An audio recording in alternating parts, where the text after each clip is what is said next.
A pleasant good morning to you. This is the final day of 2021, Friday, December the 31st. I'm Shane Seeley, and this is the CBC Morning Report. The Omicron variant of COVID-19 has been detected in Barbados, and as a result, the Barbados Association of Medical Practitioners is today doubling down on a statement issued on Wednesday on mass gatherings.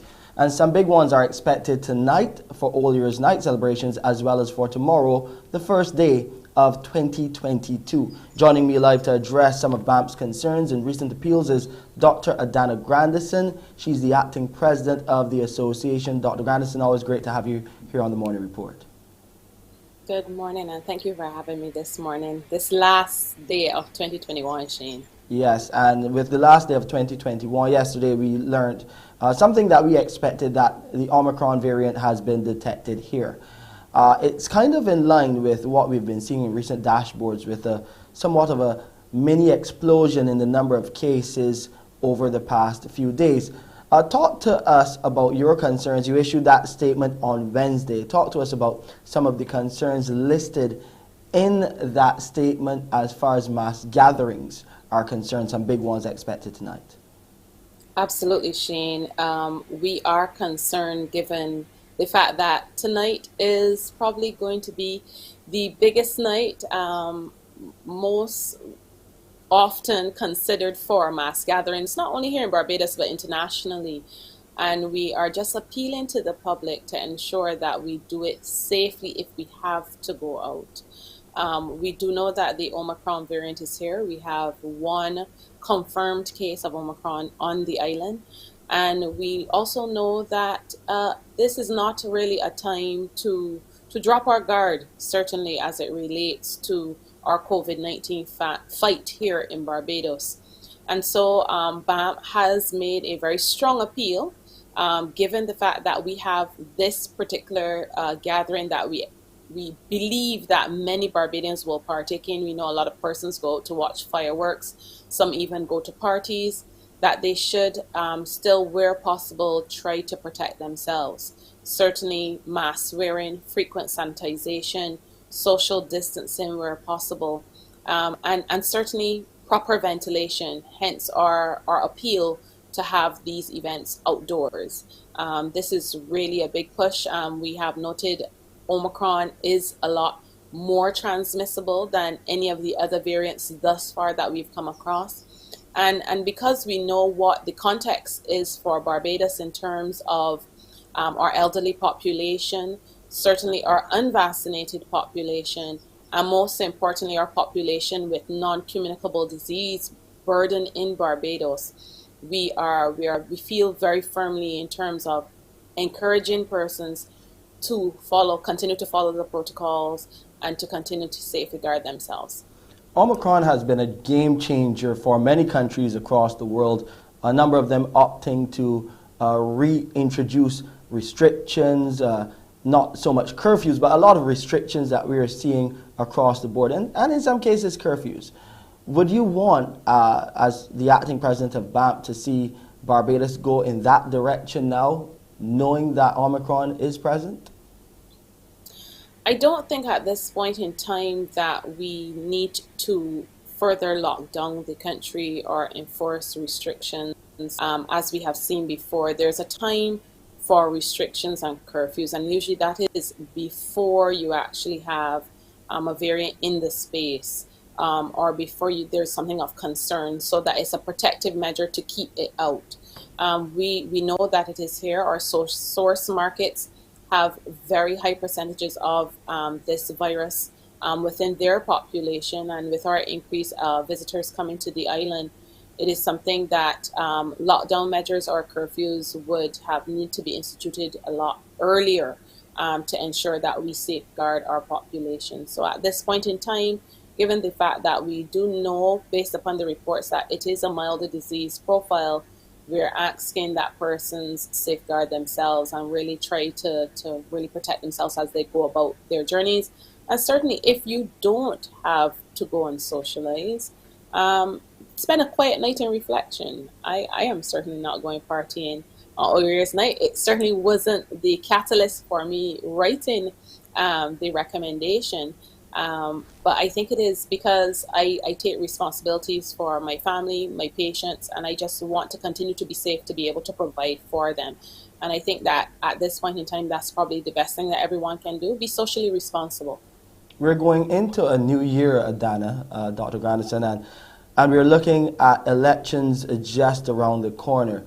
Back in the day when elections were open air events, you could go out, you would spend the night listening to speakers, just getting some perspective on the political scene. It may be a bit different now with not only the fact that we are living in a pandemic, but now Omicron is present. What is your take on what political parties and really the political climate should be going forward as far as possible mass gatherings and these open air gatherings that we know happen during election time? We know that mass gatherings will always carry a risk, but BAMP is not here to be political or partisan. We also are very much aware that persons do have a right to vote. And I am very sure that the Ministry of Health will enforce and have protocols to safeguard the country. Certainly, I know that technology has really taken a front stage in the last election, where a lot of the cases that they had and presentations that they had certainly would have been carried over the internet. And certainly, I think that this year would be the perfect opportunity to again relaunch an electronic platform to ensure that persons can safely watch from in their homes. And those persons who would attend, that they should attend, again, it should be open air and they should be socially distanced from each other just to keep everyone safe. But again, we continue to push to ensure that everyone remains safe in the space. And I think that this is the perfect opportunity for the use of and the implementation, continued use and implementation of technology.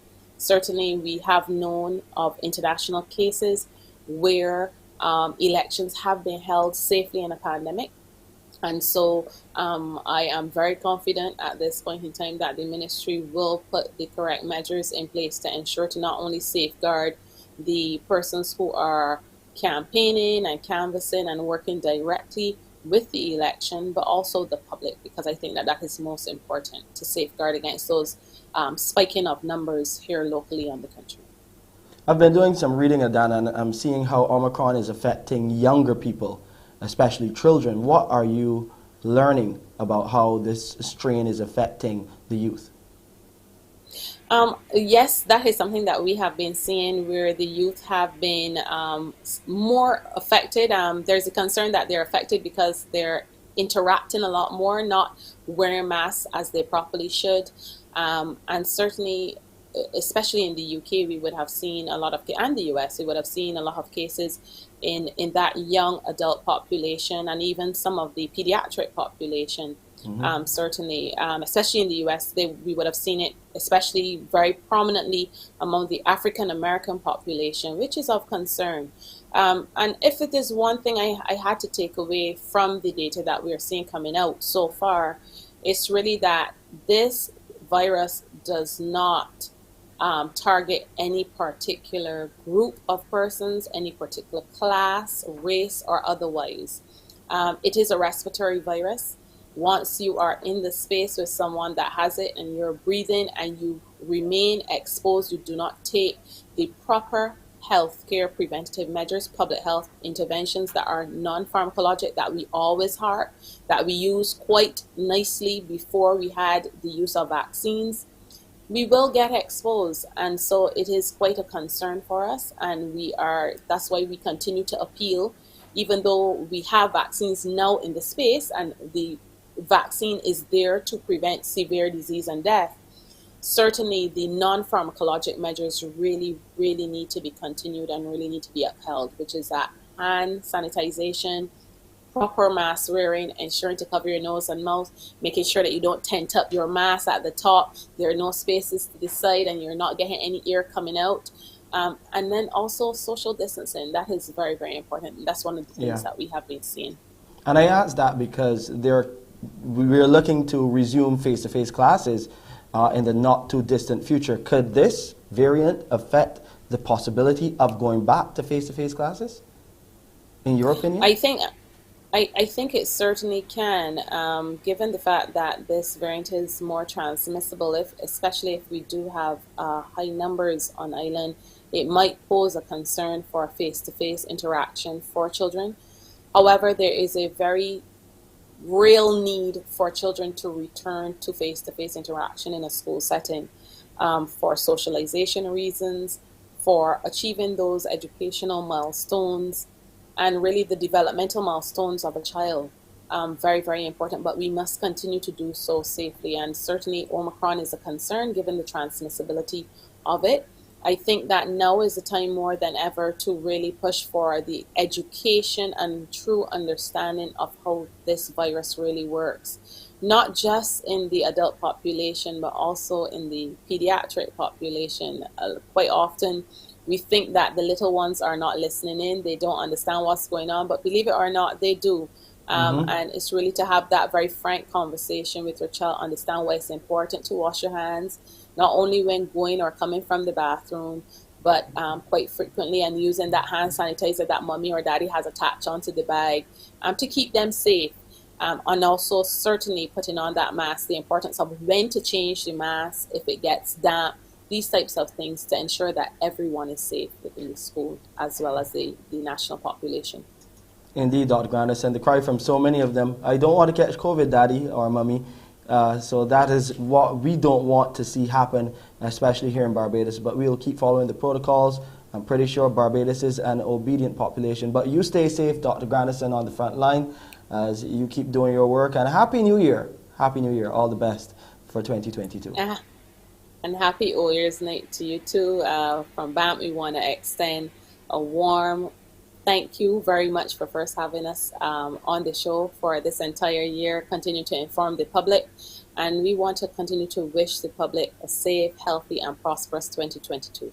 We appreciate it, and I'm pretty sure that they do as well. Thank you, Adana. Always good to see you. That's it for this section of our morning report, a detailed analysis on what's going on with this Omicron variant now present in Barbados. Of course, we'll be keeping you up to date right here on the morning report going into 2022. We'll take a break here. We have more COVID-19 updates coming your way.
The staging of COVID-19 safe elections are top of the agenda for local health officials, especially in the light of the island's first confirmed case of Omicron.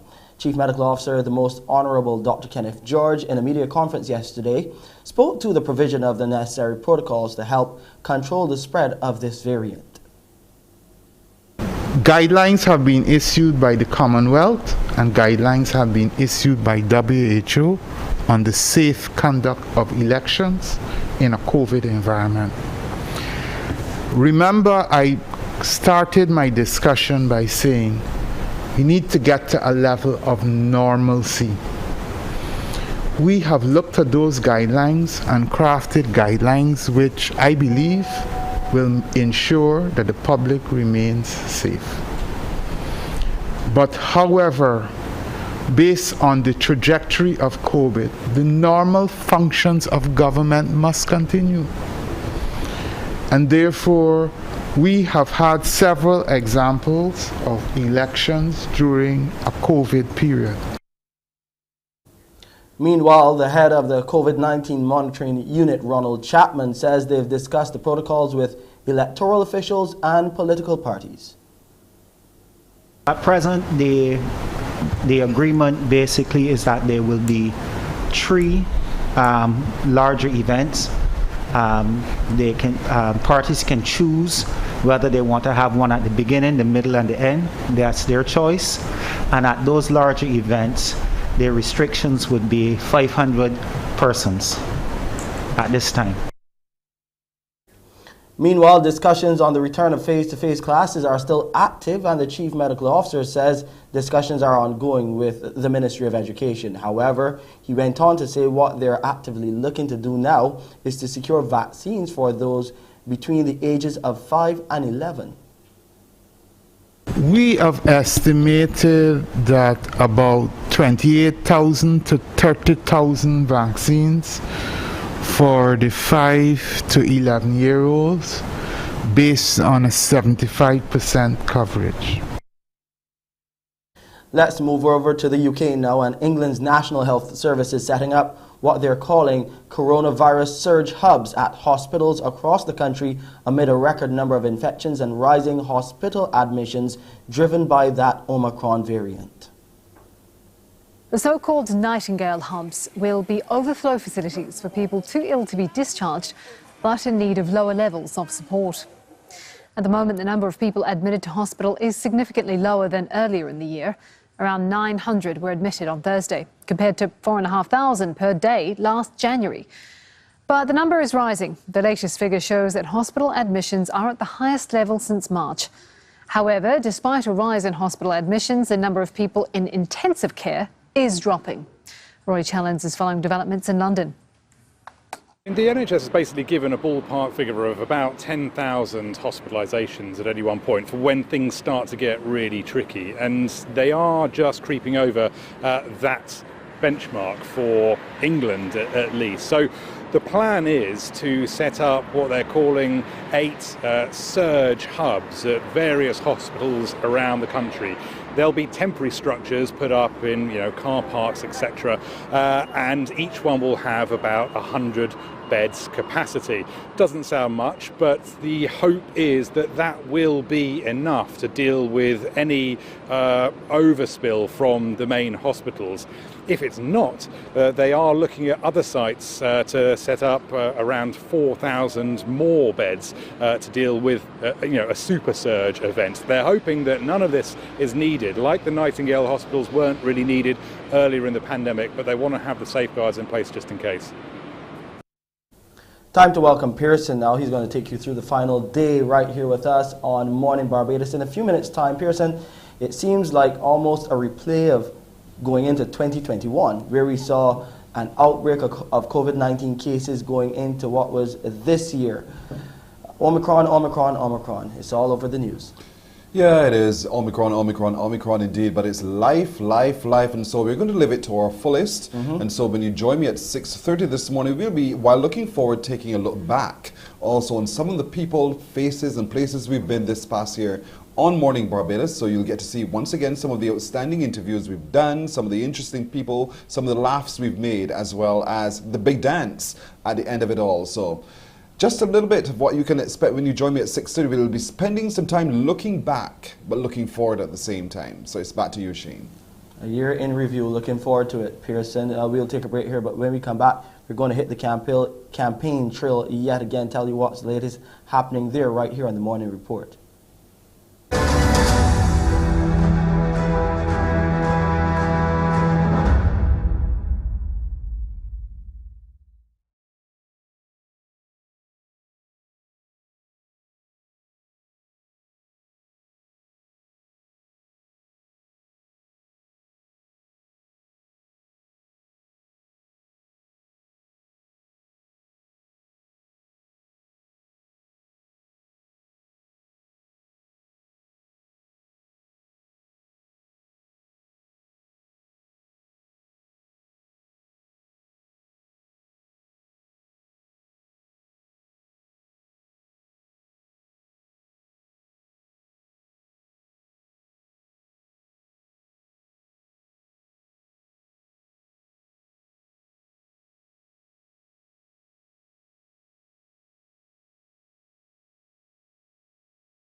On the election front now, as Barbadians prepare to go to the polls in a matter of weeks, a new political alliance has been formed.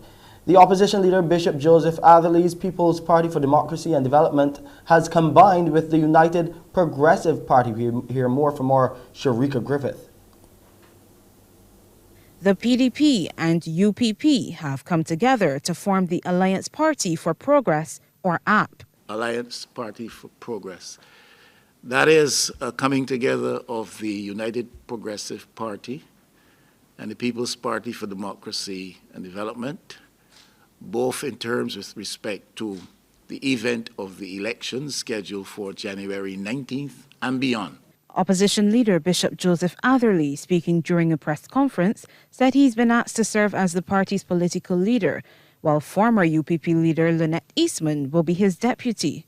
Ms. Eastman says while Barbadians are accustomed to the two-party system, globally, countries with the highest human development index tend to have several parties. When you look at the countries who have done well in terms of reforming their economy, reforming education, reforming justice to the extent that they're closing prisons, focusing on youth engagement, looking after the elderly, these are countries that recognize the importance of having your people involved in the political process. And you can have more people and greater participation if you have several parties, if you allow a space for independent candidates. As for the slate of candidates, Bishop Atherley is keeping that information close to the vest for now. You will see when we go to the nomination centers on Monday. We're not going to get into specifics about candidates today and who is running where. We will be fielding a number of candidates such that there's a credible alternative available to Barbados. And as Lynette has said, they're people of quality and high caliber, people of integrity, people of scholarship, professional people, Barbados scholars. The Alliance says it's hoping to offer Barbados a new model of governance and stand up for traditional values it believes are under threat. The party's colors will be orange and green. Sharika Griffith, CBC News. Let's go to Jamaica now, and at least one stakeholder has high hopes for a safe return of face-to-face classes there on Monday for the second school semester. Come Monday, January 3, 2022, thousands of students from 856 schools will return to the physical classroom. This after the institutions were cleared by the Ministry of Health for reopening. Some principals and teachers are looking forward to the resumption of face-to-face classes, even with the rising COVID-19 cases and the presence of the Omicron variant in Jamaica. Linvern Wright is president of the Jamaica Association of Principals of Secondary Schools. Most schools are ready in relation to the setting up of protocols. You know, we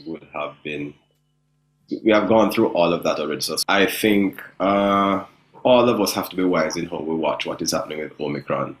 I think too that the fact that the hospitalizations don't seem to be that huge. We're watching that, you know, to see how things work. But I think principals and schools and the ministry are all wise to the fact that we can't just jump into it. But the go-ahead is there just in case we can move on. The selected schools will be utilizing a hybrid approach for the teaching-learning process, which is a mixture of online and in-person classes. Mr. Wright is hoping that all students can be facilitated in the physical classroom. Because we feel that the only stable, kind of institutionalized approach to socialization for many of these kids is school. And we also know that when they're coming in and teachers can see them, proximity really works in terms of assisting them to learn much better. And so even once per week is something that we consider much better. The real thing is to ensure that we monitor them well. And if Omicron allows, we do what we're doing in the best way possible. The Education Minister said face-to-face instruction will resume in all pre-primary, primary and secondary level institutions. In sporting news now, the Barbados senior netball team will be back in training early next week in preparation for a regional assignment over in Dominica. The Bajan Gems recently returned from Scotland, where they played a test series against the hosts and a matchup against the Isle of Man, as they sought to improve their chances of qualifying for the Commonwealth Games in Birmingham next year.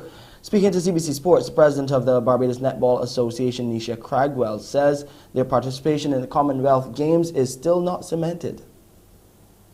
We are definitely still on stream. It is a bit difficult because we are on the same ranking points of 81 as Cook Islands, and it could mean that if Cook Islands play and are able to gain some more points, they can very well be the country going to Commonwealth and not Barbados. But we're still keeping our fingers crossed that we will be successful in our bid come January 30th when the cutoff period ends. Additionally, the BNA president says the opportunity for the squad to have meaningful competition is very welcomed. In February 11th to the 19th, Barbados has been invited to participate in the OECF regional competition. So Barbados will definitely be attending. We expect to have 7 other countries taking part in that tournament. So that's also good for us. It's coming a bit late after the cutoff qualification period for Commonwealth Games. However, we're still thankful that we have that opportunity to play so many countries in one location. The NSC has been very facilitating in terms of assisting us in getting permission to train. So our team returns to training very early next week to continue our preparations for Commonwealth. So we have permission to continue training. That's both physical and on court. So we're also grateful that we can continue in our preparations. That's sports. Time now for a look at the weather. It's nice and cool on the outside this morning, a crispy 25.3 degrees Celsius, and it's fair too. It's feeling a bit warmer. The apparent temperature is at 28 degrees Celsius, and the relative humidity has dipped under 70% yet again, so it's pretty dry out there. The barometric pressure is 1013.3 millibars, and those winds are coming out of the east at 25 kilometers per hour. So shaping up for a nice and cool final day of the year as the tides, you'll see a low tide around 7:15 this morning. There will be another low later on tonight at 90 minutes after 8 as some of you head out to enjoy the festivities. And as far as the high tide goes, there will be a high tide even later on tonight at 25 minutes after 11. Those seas are moderate in open water. Swells are between 1.5 and 2 meters, but I expect them to increase. Today will be partly sunny with a few brief scattered light showers. And on the final night of 2021, we'll have a mix of clear skies and clouds with gusts at times as well, with intermittent scattered light to moderate showers. And here's a quick look at the international weather forecast.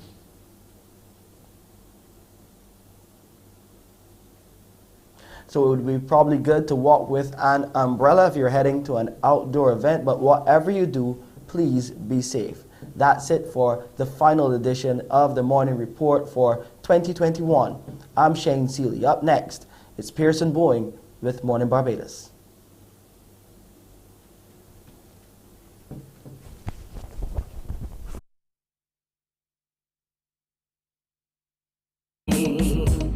Good morning to you.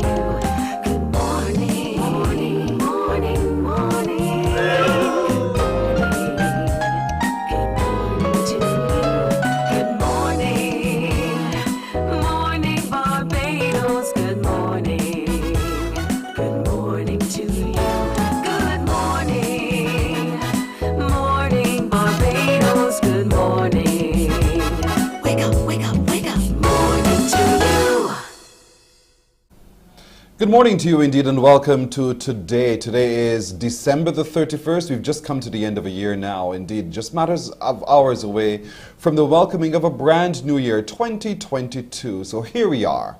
I'm Pearson Bowen, welcoming all of you here and everywhere. So wonderful as always to have you. And what a year we've had. What a year we have had. I'm sure a number of you were happy that 2020 came to an end. Then what a 2021. And it was almost like a repeat of 2020, but there are some significant things that we've done and been able to achieve over this year, 2021, and there have been lots of people we have met here on Morning Barbados in 2021. We'll get to reintroduce them to you again today. We've been some places, we've met some people, we have done some things, and to each of you who has been a part of the show for 2021, we say thank you. Thank you very, very much, and we look forward, hopefully, in the new year to spend some more time with you. This year has also been significant for the peoples of St. Vincent and the Grenadines. They were rocked by an eruption of a volcano, and we were there. We were there every day practically, telling the story, sharing the lives and experiences of those who were impacted by the eruption, and also share with you opportunities in which you can assist our brothers and sisters in St. Vincent and the Grenadines, and you stepped up. And to you all, we say again, a big heartfelt thank you. Thank you so very much. But the good news is that the lives of the people of St. Vincent are back again, and they are feeling a lot more comfortable, and we are happy to be able to report that today. But along the way, we've met some very interesting Barbadians in far-flung places and people who've come to our shores who have really inspired us in a significant way. I want to share with you a few of them right now as we begin our look back through the year. Well, let me reintroduce you to Suan Tanis. Suan Tanis was one who was recently integrated into the communications at the United States Foundation, and so now she's part of a Forbes group. She's big in her area. You'll also in this segment get to meet Stephanie Boyce, who became the first black president of the Law Society in the UK, and we'll introduce you to Tracy Hudson, an esthetician who came on holiday but fell in love with our island and was happy to talk to us here on Morning Barbados. So let's take a look at them as we take some time to look at some of the people and places we've met this year.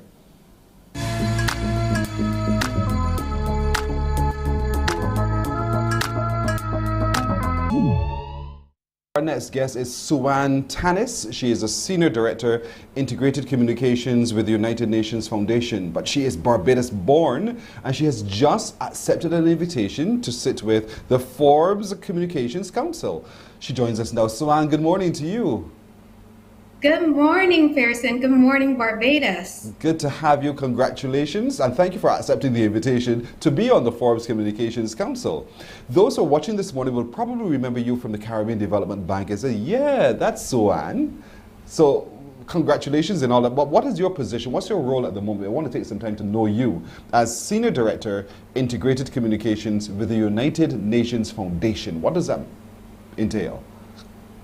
Sure. So as Senior Director at Integrated Communications, what I basically do is lead a team that manages content across all of our external facing channels. So if you visit our website, which is unfoundation.org. If you visit any of our social media channels, what you see on there is really what I work on. And that includes talking about issues ranging from climate change, gender equality, global health, and really unpacking it and distilling it in a way that people across the world can understand the impact that it has on their daily lives. Now that you're there and you sit and you look back at us, little 106 square miles, this lovely little Caribbean archipelago on which we sit, what do you think we need to do better so that we are better able to position our identity, so that people know exactly who we are, where we are, what we offer, and so that we stand out as unique and different? Well, having leaders with a voice in global forums, so important. I think earlier on the show you had Ambassador Kamisham, who's talking about Prime Minister Motley's work on the global stage, particularly around COP26. We need more of that. And when we get those opportunities, we ought to seize them and use those platforms to really share more about our identity, the nuances of our culture, and what that means, not just for us, but also what it means for the world and what we can teach our peers globally about not just our existence, but the value that we can also bring to those spaces. Because I think oftentimes coming from, a country so small, we tend to think that maybe we have nothing of value to bring or very little to bring to the global stage, but our perspectives are important. And our entire nation, I think, has prepared us to perform creditably on a global stage, and we ought to start thinking like that more often. You're quite right.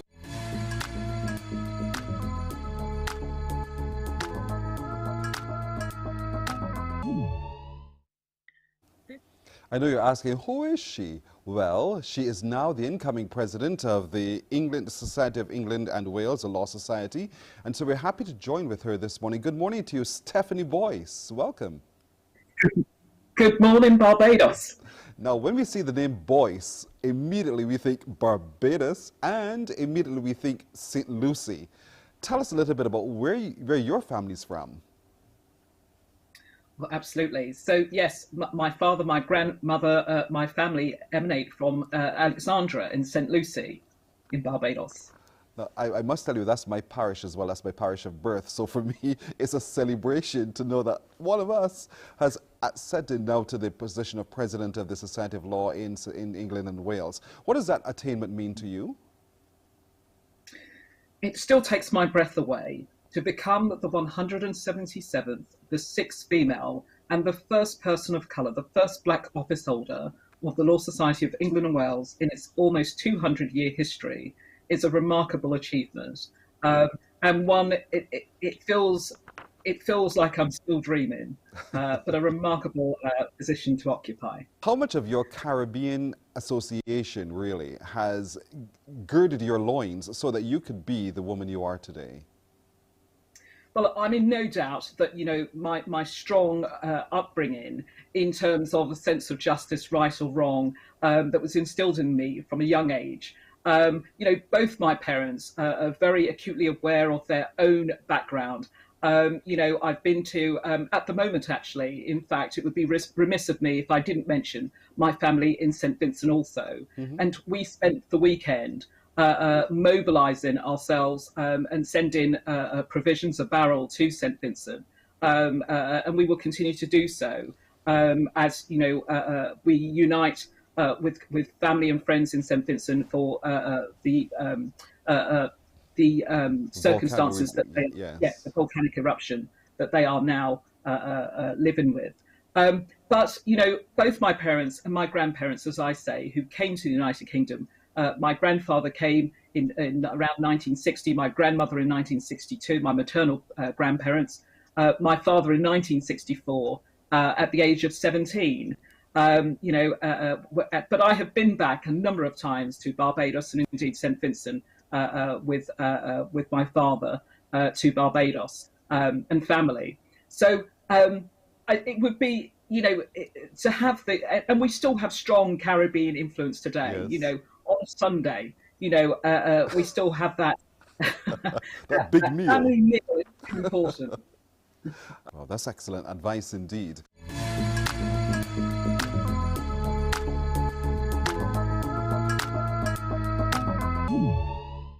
Our very first guest, who is a medical esthetician. She's from the United States. She too is from Los Angeles. She's here on the island and will be leaving us very shortly. Tracy Hudson is her name. Tracy, good morning to you. Good morning, Pearson. How are you? I am doing well. How are you doing? I'm wonderful. I'm enjoying my time here on this amazing, amazing island. Oh, I love the way you exclaim that. Amazing, amazing island. Thank you. Thank you very much. Is it your first visit? It is, actually. It's my first visit to Barbados. Describe for me your best experience while you were here. Oh, gosh. There's been so many. Yesterday, I swam with the turtles. Pebble Beach has been absolutely amazing. I've taken a tour of the entire island, a car tour, and then we did a boat tour. So I've had an extensive visit here. I love the dichotomy between, you know, the crushing waves on one side and the calmness on the other side. It's just the people, the culture, the food. It's just been amazing. Wow. Others, when you land again in Los Angeles, to be our ambassador. I don't want to go back home.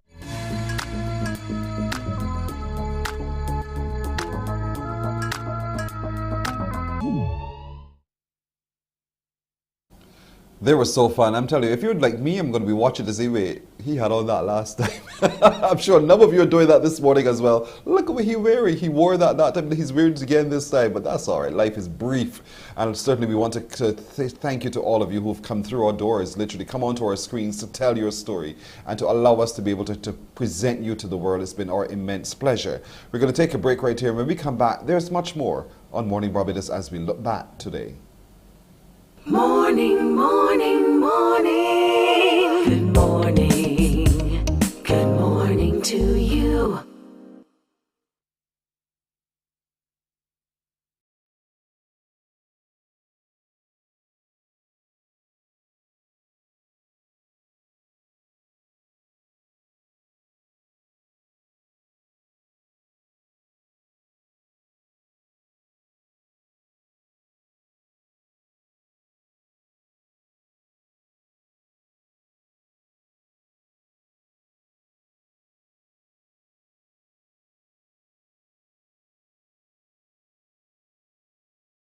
Morning, morning, morning. Good morning. Good morning to you. All right, so 17 minutes now to go to 7 o'clock. I started to write down the number of people and the books, the authors of books we've introduced to you over the year, and it's endless. I mean, I'm truly startled by how many people we have shared with you their books and their works of art. And sir, you know, I want to say thanks to all of you indeed. You know, there was Dr. and Mrs. Husbands, Susan and Marlon Husbands, Brenda Roach, Shakira Bourne. You know, we had Deanne Every and Donna Every. We also had Sherry Jones, Tracy Wiggins, and Danielle Francis from Trinidad and Tobago, Sophia Parsons, Kelly Trotman, and the list can literally go on and on and on. All of these books. And I'm heartened to know a number of you have actually gone out and purchased those books to read between the pages as well. And we say to you too, thank you. What a year it has truly been. But we've also had a chance to put our producers to the test. One of them stepped up to the plate, Nadia Foster, and so we challenged her to get before the camera to do some work. So we took her out to the museum, and so she had a chance to show us what's been happening there when they launched the new renewed children's gallery, and she also kindly consented to go over to see the mural, which was recently opened to at the YMCA. So let's take a look at her expose. Good morning, everyone. I'm Nadia Foster, and we're here at Jerris Booster Children's Gallery at the Barbados Museum and Historical Society, where it celebrates the importance of play and bringing learning to life. And to show me around, I'm joined by Kevin Farmer, the Deputy Director here at the museum. People are going to experience an exhibition like no other on island. It is completely interactive. You can touch everything. There's a nice use of modern technology as well as mechanized technology. Kids can learn here what a surgeon has to do, whether they're fixing a heart, removing a cataract, dealing with earwax, repairing a broken arm. They can get to touch our touchy boxes and figure out what are they feeling. They can get to smell particular things and decide, is that a smell that I know or is it a smell that I don't know? They can learn about the human body.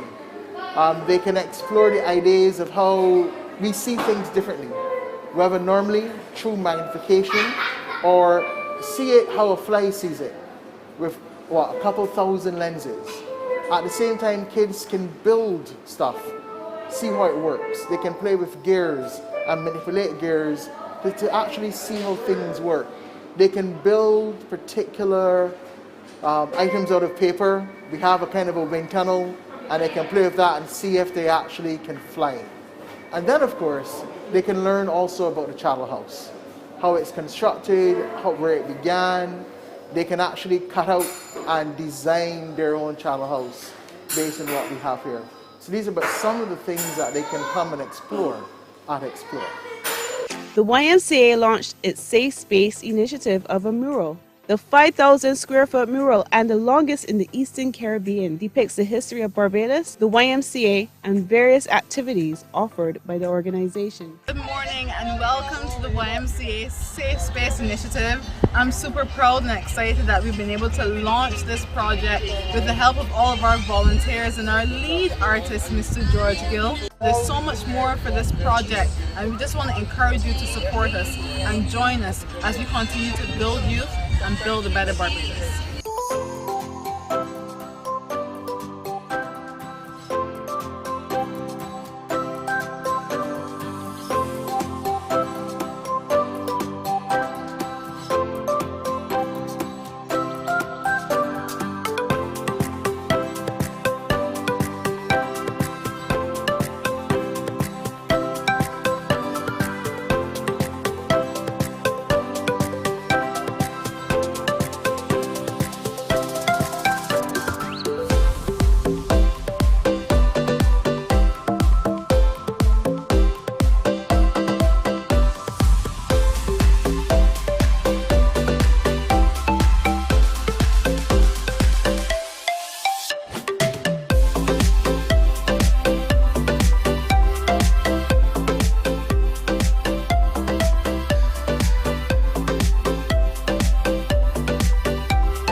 Yes, it's all of that. All of that is the YMCA's big, big mural, and Nadia Foster, my producer, was there to be able to capture all of it and to bring it to all of us so that if we could not ourselves make it, then we could at least see it and be a part of it as well. The museum's Children's Gallery still continues to be a space where you can take the children down to explore and expand their minds as they go. You know, so much we've been able to achieve in the few days that we've been on here. Literally, we start to think of it. We only started in February. This little team only started in February this year, and so we've been happy to take you places and spaces and to meet people indeed.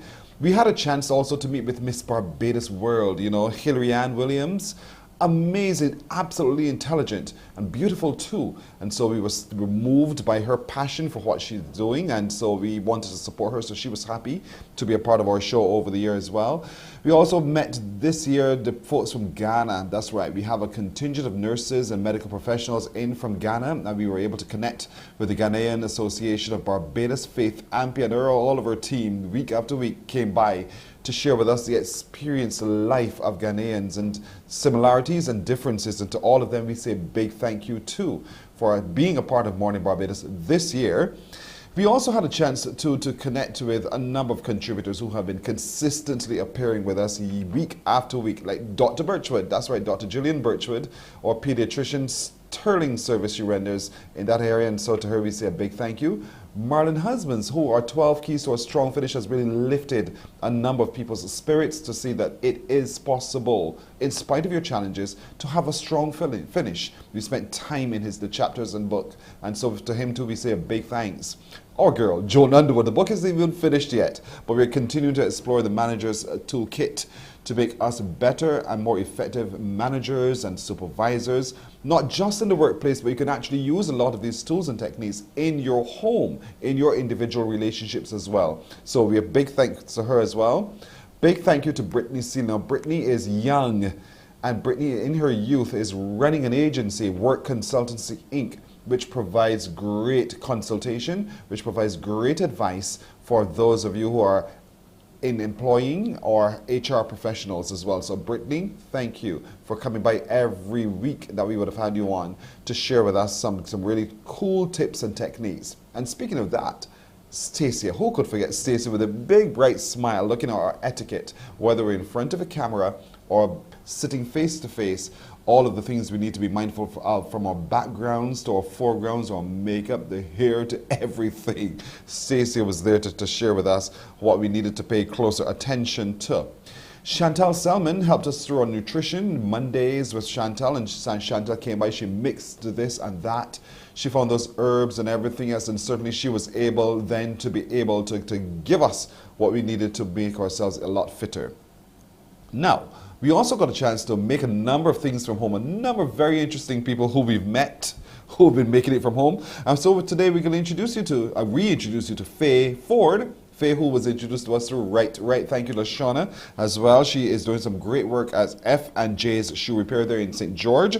John Yearwood, who is a yoga instructor, but who taught us how to build a bench for when we're doing our workouts. And Russell Manning of Barrel Decor. Take a look.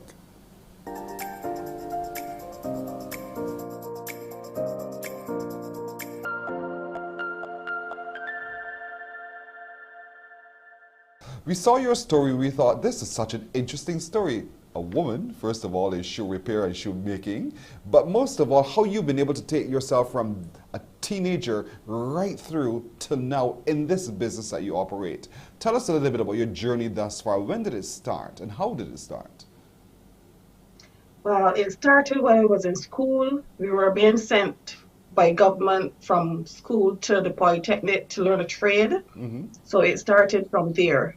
I first went to it was at the SJPP, Samuel Jackman Prescott Polytechnic, but I had enrolled in dressmaking, but then the teacher got sick and we had to find another trade to do. So therefore I chose leathercraft and shoe repair. And Mr. Watson was a teacher, so it starts from there. You could have chosen anything else, whether it's nutrition or whatever, but you chose leathercraft and shoe repair. Why? I love working with my hands. I love to make things. As we could tell, the material and make it into something beautiful. Right. You wanted to be a dressmaker at first, but then you said your teacher got ill, and so you switched up. But why did you want to start at dressmaking in the first place? To make dresses, to dress ladies, and to take material and make it into something lovely and beautiful to be worn. And then you chose Mr. Watson as your tutor in shoe repair and leathercraft.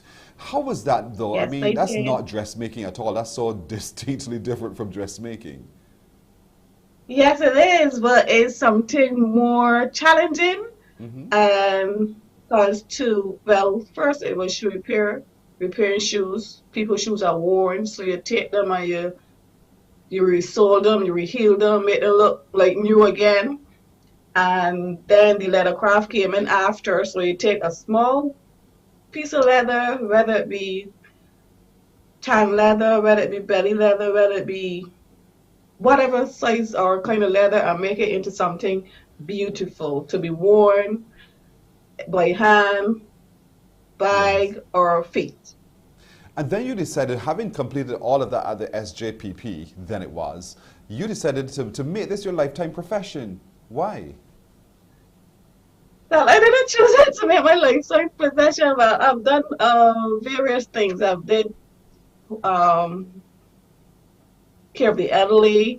I wanted to do steel bending as well. All these are things that I did in my past life, but I stuck to this because it was more, I felt more happy in it. Like, I felt satisfied in doing this sort of thing more than the others, per se. So you're more of a hands-on kind of girl? Because you said to me just so steel bending?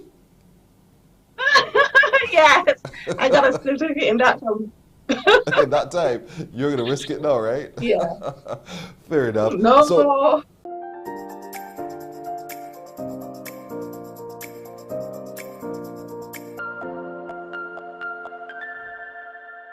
21 past the hour now. A number of you are at home. You're trying to figure out what to do with your time and your hands. Well, if you've been following this young man on Instagram, you would have seen he's been twiddling with everything and anything. And he's moving around right there on our camera. Good morning to you, John Yearwood. What are you busy doing? Good morning. I'm here about to build some stuff for you. Using right. So we were matchsticks? talking about, things you can do while you're home to stay creative, to stay busy. Yeah. I'm also a school teacher, and presently what we're doing in class are building bridges out of household items. So this is just showing you some matchsticks that you can get at home. And if you have some time, you want to like spend some time with the kids or bond a little bit, you can. Yeah, I know. You're not build familiar. some stuff together. Right, so we'll do that with you. So, but John, you're also into yoga and a whole host of things. Where do you find the time to do all of this? I don't even know, because I'm also studying at community college as well, a bachelor's of education. Wow. So I don't even know.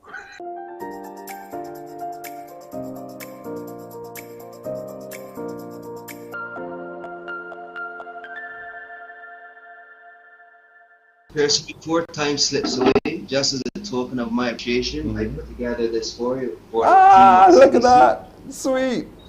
Beautiful. On air, Morning Barbados. I see it. This is done by pyrography. This is the art of wood burning. So everything here on this slab is burnt. No paint or anything involved. Wow. So I placed it inside of a barrel, a round barrel ring for you. That is beautiful. That is, thank you. The crew says thank you for today. And today's date is emblazoned on it as well. Thank you so very much, Russell.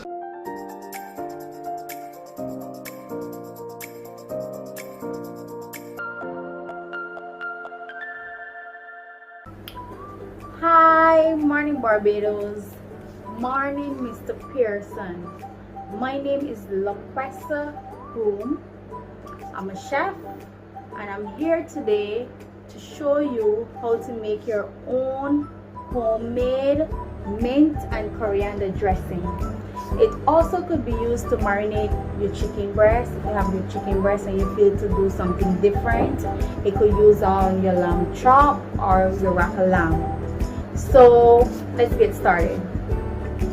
I already washed my mint and coriander. I have some vinegar, salt and pepper, lemon zest, some mustard, honey, and olive oil. So the first thing I'm gonna do is I'm gonna add my vinegar. You could use any vinegar you like.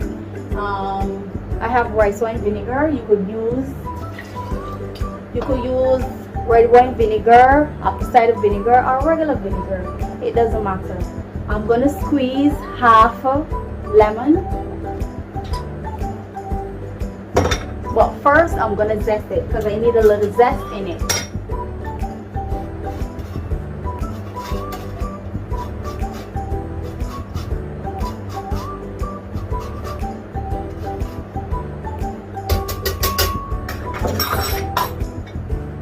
I'm going to squeeze my lemon juice.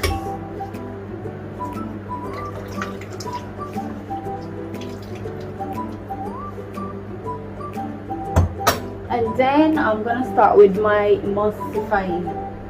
Basically, I'm going to add my oil to my vinegar. So I'm going to turn the blender on and emulsify the oil into the vinegar.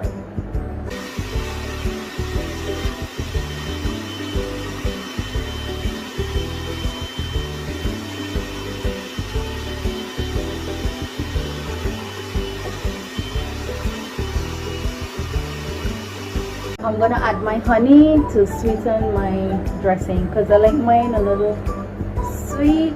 So yeah, you don't have to use your sweet, but I like mine a little sweet to take out some of the acid.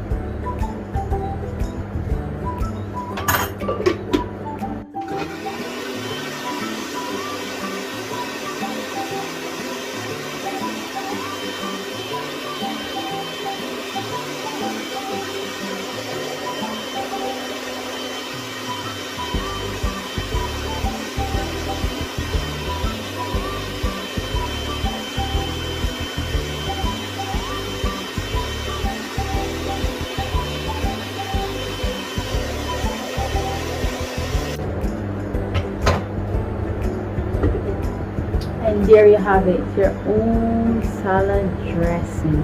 Oh my goodness, this is so good. And there you have it.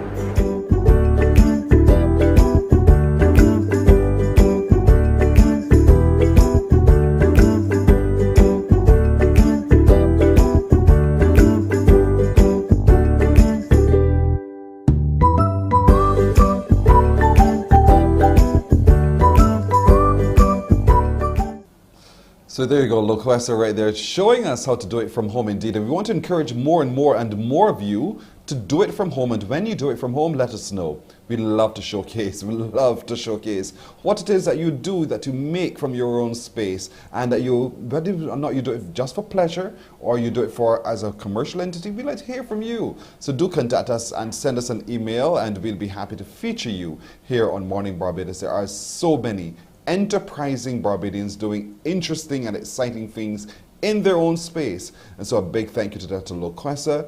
We had Russell Manning with his barrels and his art there, which we received. Thank you so much, Russell, for the donation of the presentation of that particular ornament, so which we have here at the CBC. And we also had a chance to meet with John Yearwood, who is still studying. He's still all about the place doing his yoga, but he's doing some really fantastic things indeed. Coming up, we'll be sharing with you some of the authors in our next chapters. We have so many chapters that we've shared with you over there. We'll get to meet some of them. We'll get to meet some of our exceptional young people from everywhere. And you'll get to see and hear their stories yet again. But big thank you to all of you who've come through, our doctors, from Dr. Paul Rouse, Dr. Barker, Dr. Birchwood, Dr. Renee Boyce, to all of you who've shared it from your medical experience. Thank you so much to us over the year. We have had Thornwood. Yeah, you know Thornwood. Every Tuesday morning is Thorn's Moment with our pandemic fitness as well. And Thorn has been helping us to become fitter. And as 2022 dawns, we hope you take up a lot of his challenges as well. So you can always send him an email to califit246@gmail.com. We've also had Agent Sharita in on our real estate segment. Agent Sharita, ever faithful, ever true. The smile brightens your life on a Tuesday morning. And Agent Sharita says she's happy to be a part of it. So we're looking forward to continuing with her in the new year.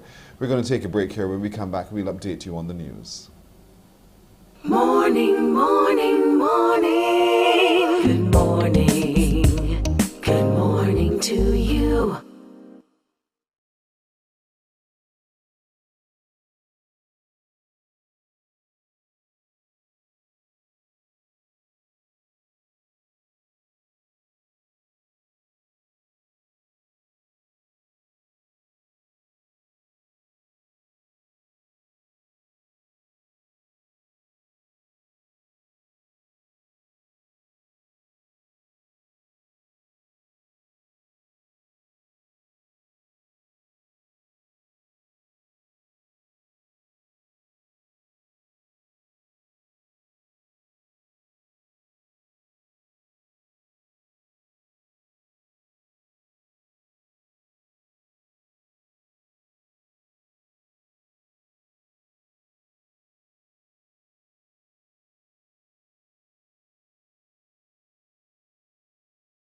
Morning. Good morning.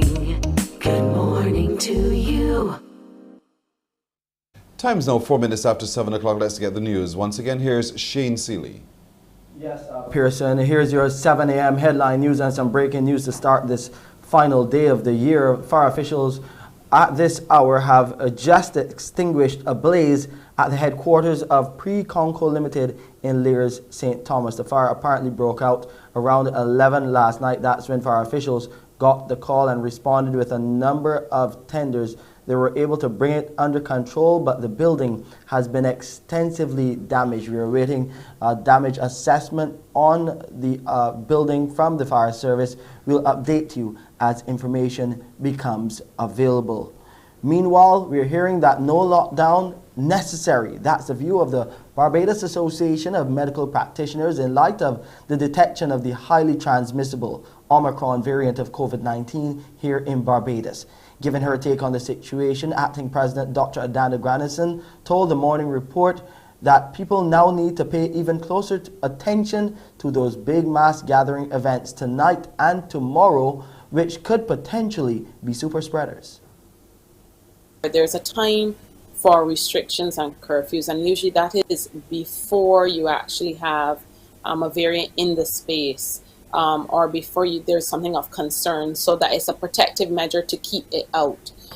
We know that it is here. Our source markets have very high percentages of this virus within their population, and with our increased visitors coming to the island, it is something that lockdown measures or curfews would have need to be instituted a lot earlier to ensure that we safeguard our population. So at this point in time, given the fact that we do know, based upon the reports, that it is a milder disease profile, we're asking that persons safeguard themselves and really try to really protect themselves as they go about their journeys.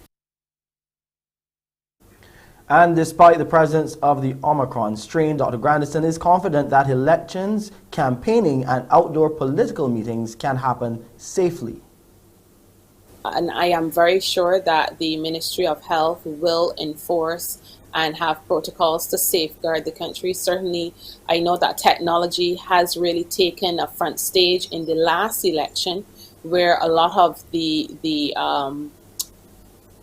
cases that they had and presentations that they had certainly would have been carried over the internet. And certainly I think that this year would be the perfect opportunity to again relaunch an electronic platform to ensure that persons can safely watch from in their homes, and those persons who would attend, that they should attend. Again, it should be open air and they should be socially distanced from each other just to keep everyone safe. And the staging of COVID-19 safe elections are top of the agenda for local health officials, especially in light of the island's first confirmed case of Omicron. The Chief Medical Officer, the Most Honorable Dr. Kenneth George, in a media conference yesterday, spoke to the provision of the necessary protocols to help control the spread of the variant. Guidelines have been issued by the Commonwealth and guidelines have been issued by WHO on the safe conduct of elections in a COVID environment. Remember, I started my discussion by saying we need to get to a level of normalcy. We have looked at those guidelines and crafted guidelines which I believe will ensure that the public remains safe. But however, based on the trajectory of COVID, the normal functions of government must continue. And therefore, we have had several examples of elections during a COVID period. Meanwhile, the head of the COVID-19 monitoring unit, Ronald Chapman, says they've discussed the protocols with electoral officials and political parties. At present, the agreement basically is that there will be 3 larger events. Parties can choose whether they want to have one at the beginning, the middle, and the end. That's their choice. And at those larger events, their restrictions would be 500 persons at this time. Now, as far as face-to-face classes go, as we look to the possibility of a new school term, those talks are still active, and the Chief Medical Officer says discussions are ongoing with the Ministry of Education. However, he says what they're actively looking to do now is to secure vaccines for those children ages 5 to 11. We have estimated that about 28,000 to 30,000 vaccines for the 5 to 11-year-olds based on a 75% coverage. And that's our 7 a.m. headline news for this December 31st, final day of the year. I'm Shane Seeley. Back to you, Pearson. Not so good news on the final day of the year at Preconco. Unfortunate for them indeed. It's 9.5 minutes after 7. Coming back after this with more on Morning Barbados. Morning, morning, morning. Good morning. Good morning to you.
Morning, morning. Good morning.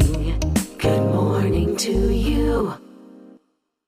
It's 11 minutes after 7 o'clock. We're taking some time this morning, December the 31st, Friday, December the 31st. I don't know what you're doing tonight. What are you doing tonight? You going anywhere? Or are you going to stay in? And should you stay in, will you be enjoying whatever it is online on your TV screens as well? Well, on radio for sure, on Q100.7 FM, we bring you our midnight mass from Mount Tabor, Moravian. So you can listen to Q100.7 FM from 11 this evening for that final hour of the day for our All Ears Night Mass. Also, we want to say a big thank you to every contributor to Morning Barbados for the year indeed, and certainly a big thank you to those Bajans. So far we've met so many of you. We've had Lean Hall, that first Bajan international superstar model. We met her, we met Ian Graves, we met Monique Barrow. We also met Daphne Eoin Shaw, Robert Brathwaite, Julia Ben, and the list really can go on. What a year it has been indeed. And so too, we also had fun with our Crumbs question of the day, which is now your chance today to win with Crumbs. So call me now on 228-5562 or 228-5563. I have a question in the Crumbs Bakery question of the day. What is today's question? It is, name the popular soap opera that was aired before the news for many years, even spawning a local song about it. Easy. I'm not even repeating the question. You should know the answer because you made a lot of noise about it. So 228-5562 or 228-5563. I'll see how sharp and how smart you are this morning to answer that question right there on your screen correctly. I would be hurt if you didn't quite get it right in the first call. So, name that popular soap opera that was played just before the news and that actually spawned a song about it. 228-5562 or 228-5563. What happened? Y'all don't know? Call me now. Call me now. 228-5562 or 63. I'm getting hoarse waiting on you guys. Good morning to you. Hello. Hi, good morning. Hi, how are you? I'm fine, and you? I'm very well. Thank you for asking. How are you spending your day today? What's your plan? Quiet and watching television. In other words, staying home. Correct. In other words, you're going nowhere. Nowhere. Fair enough. I love it. What part are you watching again from? St. Michael's, close to where you are. Really? So you can walk over? Yeah. Why you don't come over here now and answer the question on the TV screen? Come. No, I having my breakfast. What are you having for breakfast today? You will be surprised. Talk to me. Nothing big. A cup of tea and some Eclipse biscuits. Hello, I was going to say that to you, and there's nothing wrong with that. A lot of us grew up on that for breakfast, or tea, as we call it. So much over the holidays, I coming down. Fair enough. Listen, you'll be surprised if I tell you what I had this morning. You want to hear? No, girl. You want to hear? Yeah. I had a cup of tea and some biscuits. The same thing that you're having this morning. It is so ironic. You got to clear the bubbles, you know. Yes. Because, at the time I wake up, I don't want anything big and heavy. Just have a cup of tea, as the old people say, to breath the air. And a cup of biscuits, so you're good to go. Which biscuits do you prefer, the soft ones or the hard ones? The hard ones are using. Eclipse. That's my kind of girl. There you go. You're absolutely right. So what's the answer for me? What's the answer? Days of Our Lives. Correct. Absolutely right. Who was your favorite character on Days of Our Lives? Julie and Doug. Julie was something else, wasn't she? Yeah. and Mother Horton and Dr. Horton, all of that. Yeah. It was. What about Marlena? You didn't like Marlena? Yeah, people just call me that name. Although my name is Marlene. Look how I walk right into that. Your name Marlene. They call you Marlena. I wonder why they call you Marlena. Were you similar to Marlena? They thought they know something. Fair enough. Marlene, congratulations to you. Thank you so much. Stay on the phone and Happy New Year to you. Happy New Year. You're on TBC. Thank you so very much, Marlene, indeed. Yeah. Marlene, a diehard. And certainly we want to thank her for correctly saying Days of Our Lives. She's got it right. Well done, indeed. That's it for today's Crumbs question of the day. If it be God's will, Monday, we'll have another question for you. Should we take the break? I think we shall. Take the break and we'll come right back with more as we look back through the pages of 2021. Morning, morning, morning. Good morning. Good morning. to you.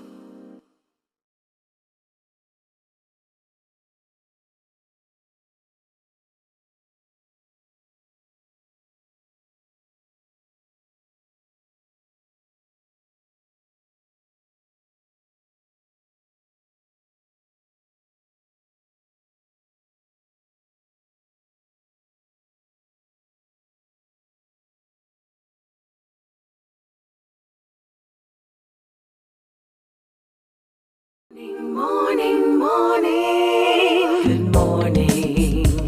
Good morning to you. All right, 16 and a half minutes after the hour now. So we've met a lot of authors. We have had writers galore. And I don't know what it is that has really triggered it, if it's maybe me or other things that I wasn't aware, but there's so many people writing books and producing books today. It's stunning. I couldn't even document all of them, but there are so many who've come through us here at Morning Barbados. There was Matthew Clark, Kerry Blackman, Dennis Sobers, Jody Messiah, Dr. Veronica Evelyn, and I can go on, including Victorine Wilson, who wrote the book of No Longer a Prisoner, Born to Win, Kimberly MacDonald, Building Sunrise, and Candace Chimberi with the story of the Afro hair. Here's a look at how we interacted on those three recently.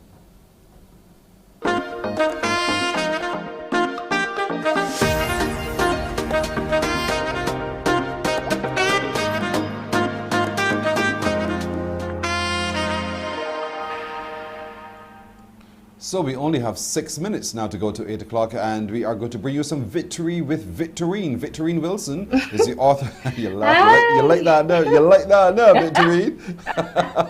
I like it too. Okay. Good to meet you. Good morning. Hi. Good morning and good morning, Barbados. Thank you so much for writing that pocket book of encouragement called Yes. No Longer a Prisoner, No Born Longer. to Win. Born to Win. And you said this inspiration came from an interaction you had with a young man. Yes, it did. So why did you translate that inspiration then into a book? Because I know there are persons who out there that are suffering in silence. And from my own experience, I knew that I needed encouragement when I was going through my challenges. So I just decided to put pen to paper. And I know that there are some people who are scared to reach out. So my book would be reaching out to you. Mm-hmm.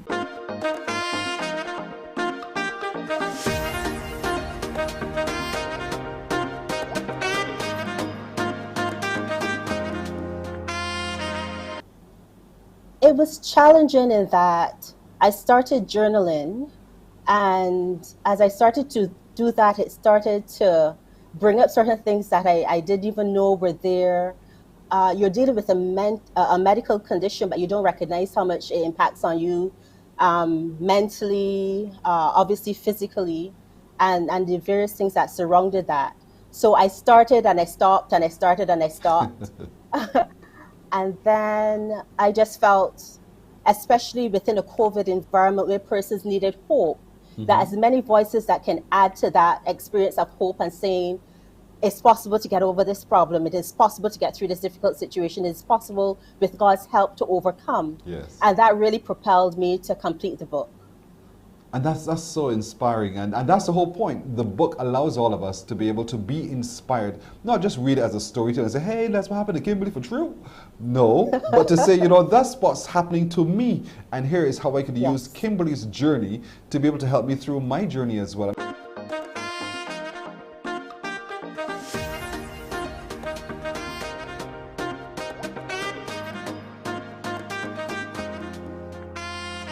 The context of writing the book, a lot of people have had that book, and there has been a lot of discussion recently, mainly at women, men too, but more at women, about hairstyles that are considered acceptable, not acceptable. Is Afro hair okay? Do you have to straighten your hair, and so on? So that was part of the context for my writing the book, not as something personal to me, but as something that could educate and help people to understand. So some of the book actually deals with the biology of the hair as well. So it's not just the history, it starts with explaining why Afro hair has the textures that it has, how it grows out of the hair follicle. I didn't see that in any other books for children. just a few books for maybe people that were learning hairdressing, but it wasn't filtering down. And that's why I felt that was so important. Now, obviously, you've studied this. I haven't read the book yet. Now I'm curious then. So you said there's some questions as to why this or why that, why this, why the texture and so forth. What are the answers to those questions? I know you're going to tell me read the book. Well, the answers are in the book, of course, but it is to do with the shape of our hair follicles, which are pockets in the skin. And this is something that I feel quite passionate about, because one of the things that I noticed from 2013 when I was looking into this topic is that we don't see that in books for children and even for adults sometimes. We just see pictures. If you looked right now, if you Googled hair follicle on the internet right now, you would see a straight hair coming out of a straight hair follicle. That's not actually hair. That's one example. You wouldn't expect to Google skin color and just see one color of skin coming up. There are a diversity of skin tones, and there are also a diversity of hair types.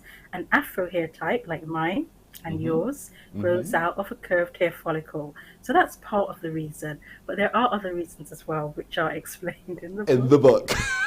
In the book. You've got to read the book to see it for yourself.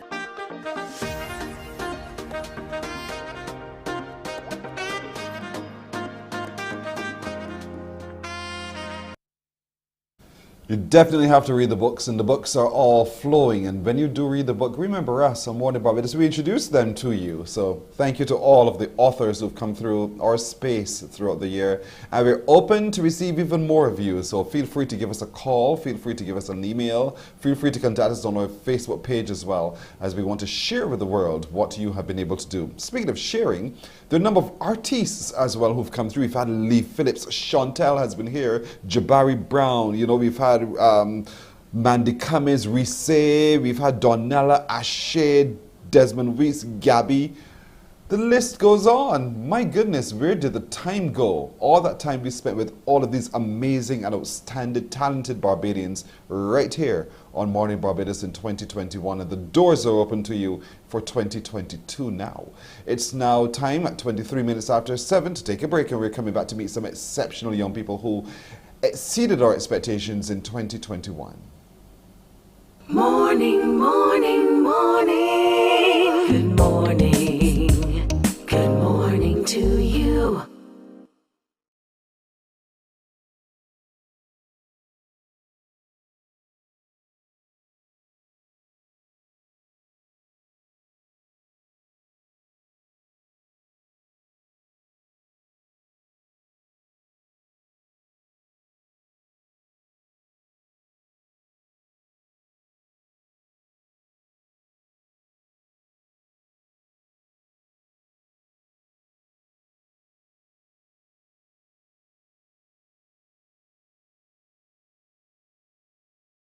Morning, morning. Good morning.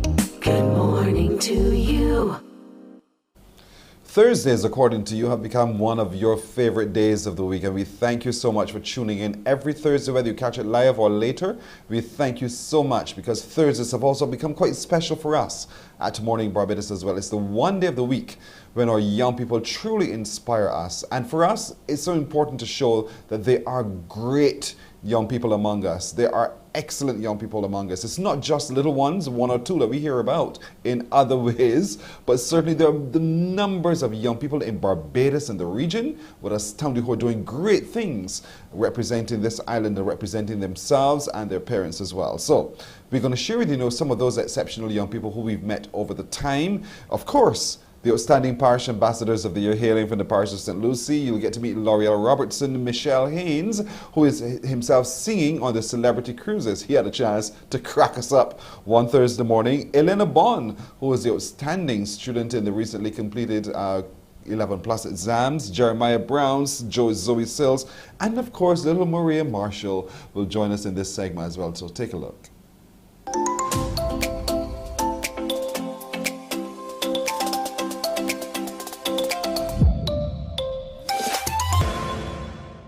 So there it is, Dana and Shaquille. You are a part now of a legacy.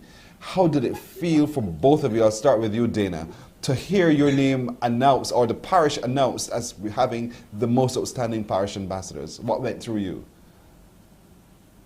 Honestly, good everyone, firstly.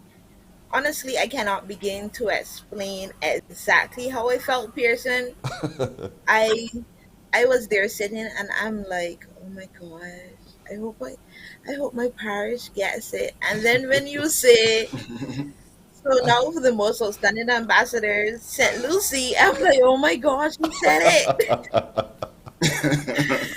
So first I had to come to grips with the fact that you actually said it. Yes. And then there was the overwhelming, like, yes, my parish can.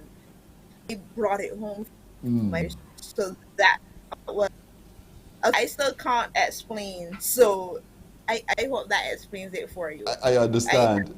I felt, I but understand. I was ecstatic, and just to hear St. Lucie at that point in time meant so much to me.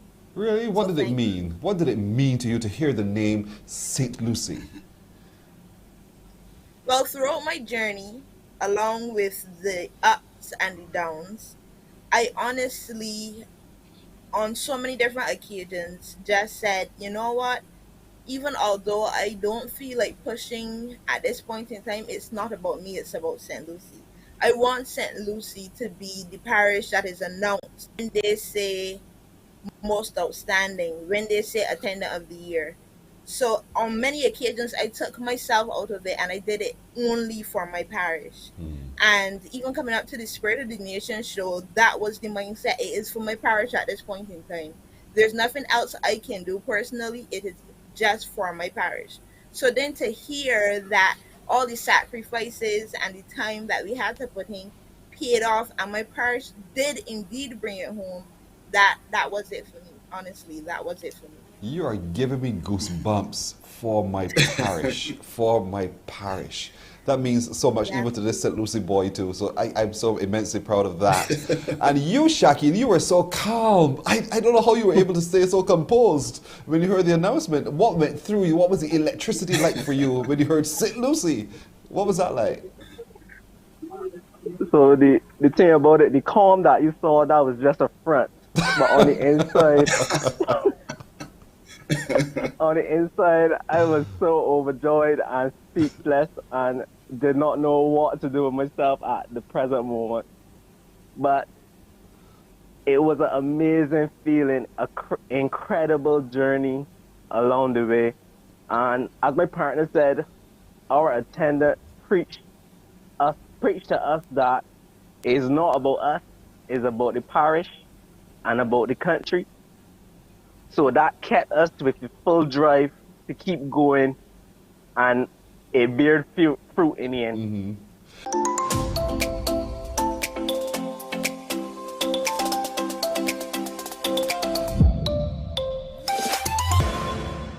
Congratulations on being awarded the Chevening Scholarship. What does it mean to you to know that you are now a Chevening Scholar? Wow, it means so much to me. This is actually the second year I applied, so knowing that I went through this process not once but twice, but the second time is when I made it, I feel so excited. The scholarship is very competitive, not only in the region but globally. So knowing that I'm one of 15 people in this region to make it, it's just, like I said, like I tell my friends, it's a dream come true. I'm truly believe that. What do you say to other young people, females like yourself, because we're seeing a lot of females coming through, and they're looking for opportunities to position themselves as well? What advice would you give to them this morning so that they can continue that forward trajectory towards being successful and achieving their best selves? I'd say to find your passion, find what gives you that feeling inside of wanting to progress, because sometimes we end up in sometimes we end up doing things because it's there and not really because we have a passion for it, so we don't end up putting as much into it. And as a woman, I think it's very important for women to I'm in positions that are not usually, you wouldn't usually find them. I mean, honestly, you don't really hear about a lot of female economists like that. We have quite a bit in St. Vincent, but on a global level, you want to kind of hear about it being more. I would say don't give up. There are people who are going to give a lot of deterrence sometimes, but find your find your tribe, find your support system, and no matter what you want to do, it might seem outlandish sometimes, it might seem out of your reach, but nothing is out of your reach with just a little bit of elbow grease and and a lot of determination. So, listen, we are very proud of you too. We're very, L'Oreal, what a beautiful name, L'Oreal Robertson from St. Vincent and the Grenadines, and now a Chevening Scholar, her second try, and she has been successful.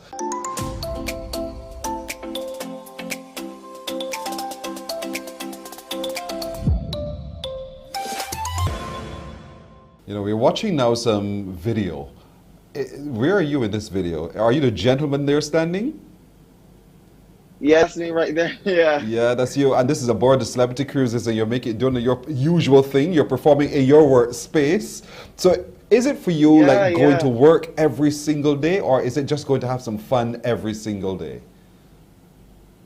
Honestly, it's going to have some fun, Pearson. Like, it doesn't feel like work to me. Like, I get to go on stage and play and interact with amazing, other amazing artists, and engage with the audience. Like, there's nothing like it. So it doesn't feel like work for me.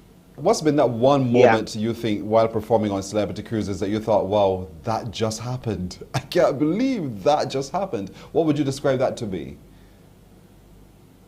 Wow, there have been several.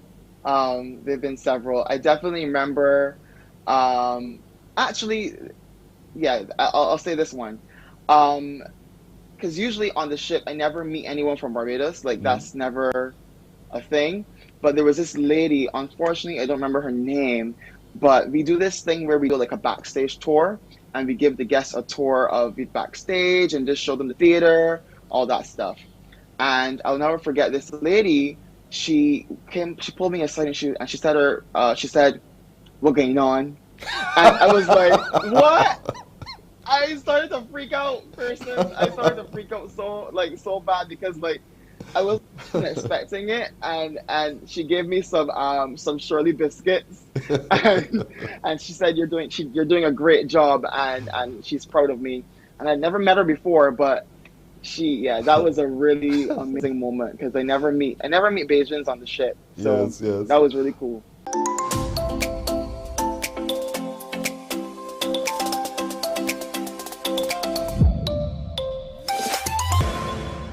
Has it sunk in on you yet that you have been determined to be the top girl performer in the recently held 11 Plus? Has that sunk in yet? Not really. It doesn't feel like it actually happened yet. So tell me where you were and what you felt when you got the news that you had scored so well. We were on the couch watching the press conference, and we weren't sure if they were going to announce the top girl, but then they did. And my dad grabbed me up and we started jumping, and my mom started crying first, and she hugged me so tight, and we were just so happy. And then my uncle called me for a screening, and it was really cool. And it was pretty cool. But then I'm sure it went through your mind, it's like, was that my name? Did I just hear my name? You felt that way? Yeah, because I did, because I think they also called my last name a little wrong. So my mom was like, wait, is it you? But then they called my school, and there's only one Elaine at my school, so it was me.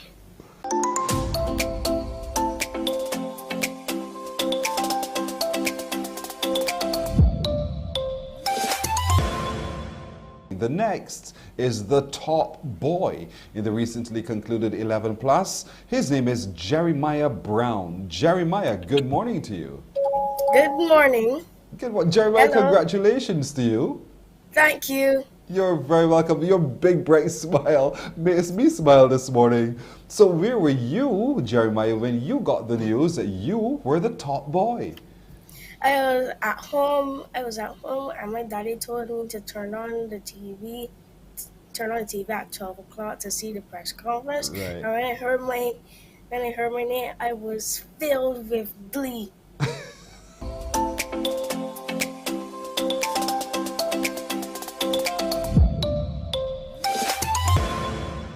What does it mean to you to be a part of the Femlex cohort? Well, to be an ambassador for the Femlex cohort, I would describe it as nothing short of an absolute privilege.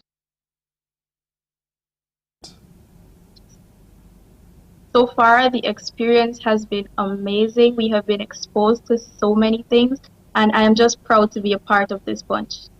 So who selected you? How did you become a part of the Femlex cohort? Because there's so many female attorneys at law over the region, but yet there are only few who are part of this first cohort. How were you selected? Well, this cohort used a peer selection process, so I would have been recommended by one of my peers to be a part of this batch. Okay, so now you are a part. So how has it been thus far? Have you started, and how has it been thus far? Yes, we started since the 29th of September, and I must say it has been amazing. We have learned so much.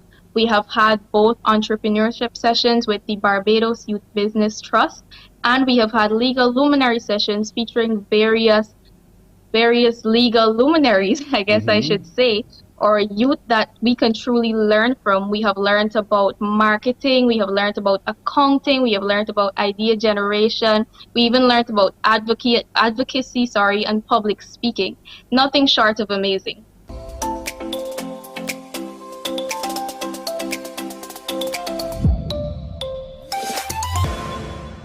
Maria Marshall, good morning to you. Hello, we meet again. Yes, we meet again. It is so good to see you once again. There is so much wrapped up in your little body. It's just phenomenal what you're able to achieve at 11 years old. So talk to us a little bit now, today being Earth Day. What are some of your major concerns that you'd want for us to pay attention to? Actually, I have just turned 12. Oh, congratulations. On April 16th. Congratulations. Thank you.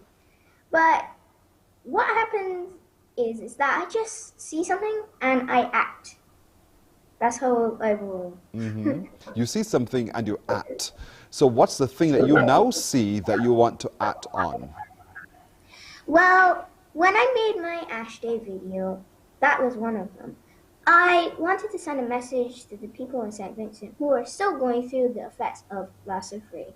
And when I saw the ash outside a few days ago, I was so scared. You wouldn't even believe it. I had to talk with my mom. But I made that video to have a prayer and some tips for us here in Barbados so that we have some control over what's going on. Like, so we can protect ourselves, so we can clean up after it's all settled. And so we can also, like, make sure that we don't get ourselves damaged in this time. So give me some of the tips from your point of view that we need to begin to use so we protect ourselves and that we know how to be better through this. Some tips would be, well, obviously wear a mask so that the volcanic ash doesn't get into your respiratory system. And also try and make sure that you wear some long clothes because it gets irritating sometimes. Make sure you don't power wash your house constantly. I know that the ash is annoying, but there are people in Barbados who don't have water. So because you have water, please be considerate with how you're using the water. And also be wary of where you're putting this ash because when rainy season comes, it's going to block up the drains. It's going to cause some issues with our drainage either way. But if we store it properly, we might lessen that effect.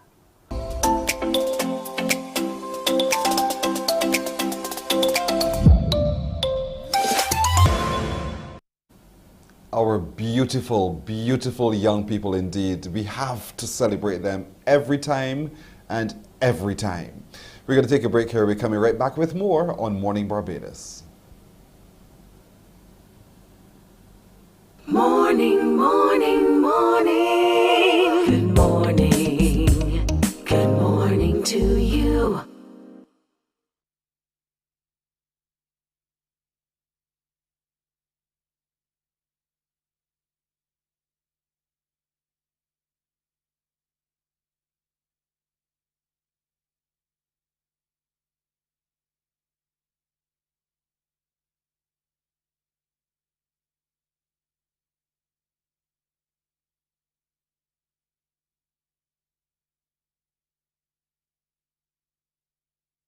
Morning, morning, morning. Good morning.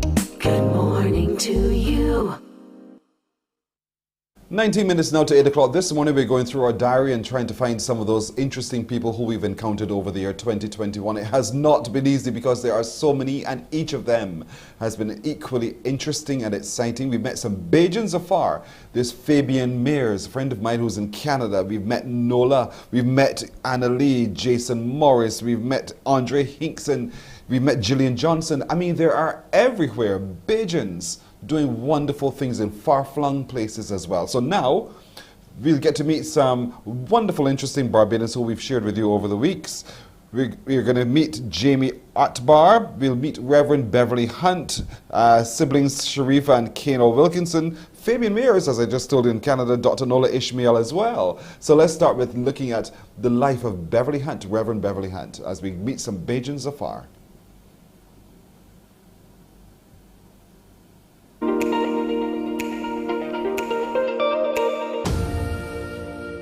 You are what we consider a Barbadian afar, and we are so very proud of your attainment. So tell us your story. When did you leave this beautiful island of ours to head over to England?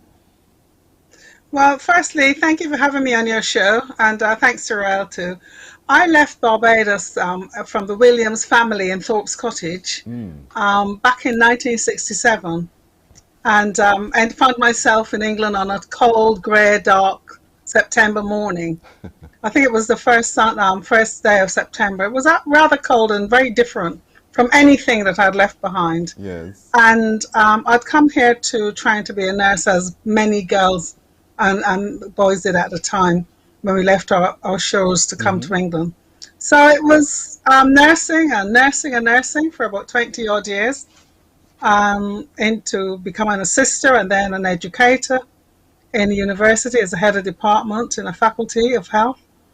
And after that, then went on to work for an independent think tank in London as a fellow in leadership development for National Health Service senior managers and leaders. And that worked really well. You left this beautiful island in the parish of St. George to go for a short stint to do your nursing. And there you are still. Was that part of the plan from the beginning? No, I have no idea why I ended up here for so long, over 50 years. But it's been 50 years well spent. I think it's been God's plan, not mine, actually. Because look where it's got me now as a priest in the Church of England. And I think that over the past however many years, prior to me becoming a priest, it's been something about being equipped for the role that I now have. So it's been all grist to the mill and good work. Yes. But as you said, I hadn't planned to be here this long, and I have no idea how that happened. If you were to return to Barbados and land on this island right now, where is the first place you'd like to go? I'm going to go straight back to Thorpe's Cottage, because that's where I was born and that's where the family house is. I'm going to go there and have a survey the land, so to speak, and check it out. And good. So that's one thing. And the second question is, what's the first thing you'd like to eat if you were to land on Barbados right now? I haven't tasted breadfruit for so long, and a couple of flying fish, that I would love to have a beautifully Bajan fried flying fish, seasoned. Yes. Well seasoned, bit of spice, and some lovely stewed breadfruit, which I would with butter, which I would absolutely adore. Give me peas and rice, I can do that myself. But breadfruit and flying fish, I haven't tasted for years.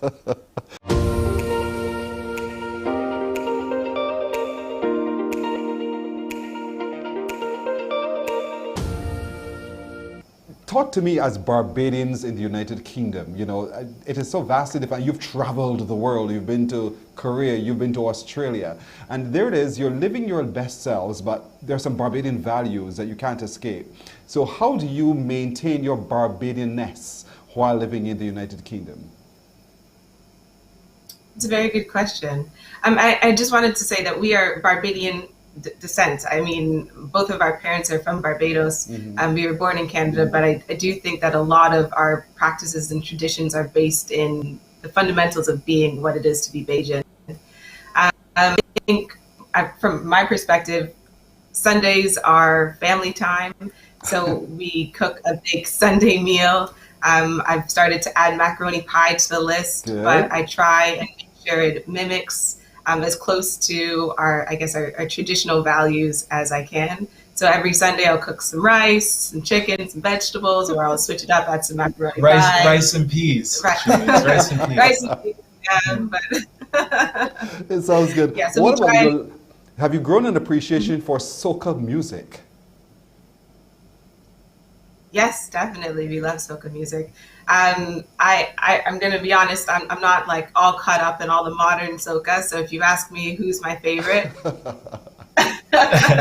going to lead me down a pretty difficult path there. But Yes. yeah, when we first arrived here, the carnival was on, and yeah, there was soca everywhere, which was really exciting to be a part of. But What about unfortunately, you, for the Kyle? last little bit, sorry. What about you? Do I have an appreciation for soca? Yeah, definitely. My mom, she used to play a lot of Alison Hines. Square One, I believe. Yes. Yeah, Square One, the house. Red plastic bag. Yeah. So I do have an appreciation for it, definitely.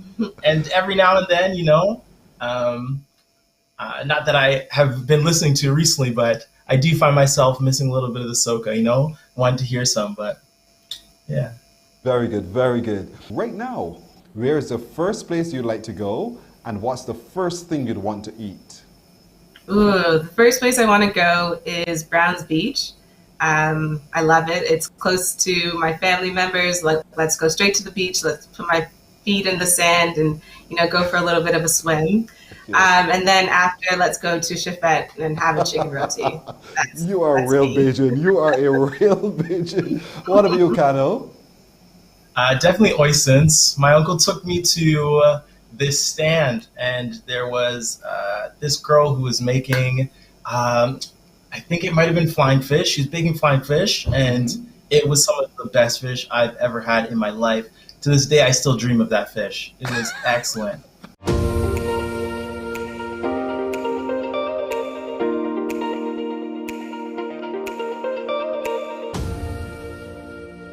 My friend Fabian, good morning to you. Hi, good morning, Pearson. Look at how we meet up after all these years, my friend. You catch me blushing now. You set me up, Pearson. You set me up. That's all right. That's what friends do. You didn't leave here to do that. I remember when you left, we used to work together, by the way, at another media house. And you left here, I think, to continue your studies in journalism and so forth. Yep, and now Yeah, you're an entrepreneur. I'm not even sure I could claim that title as yet. I came to Toronto and I studied business. I studied marketing after, as you said, working in journalism. And, the pandemic came, and I was offered severance from my role in a marketing team up here. And it gave me a couple months to kind of marinate about my next steps. And a big part of just what I've always dreamt of doing while I was up here was just finding a way to strengthen the ties between Canada and Barbados. Because you walk around the city for the years that I've been here, and you see nothing but opportunity. You see, we do it this way in Barbados. Suppose I introduce that way of thinking here, what could I form? And I've always been, as you know, just interested in meeting people and having good conversations. And lo and behold, the opportunity kind of presented itself to do just a one-off event where I could find like people who understand Bajan flavors, and through a website that I built, connect people who were looking or missed home, especially now when they couldn't travel and stuff like that. And we did one event, and the response was, it took me aback. And all of a sudden, I had a business on my hand. So, I know you're the story. managing it well, which is doing really, really good.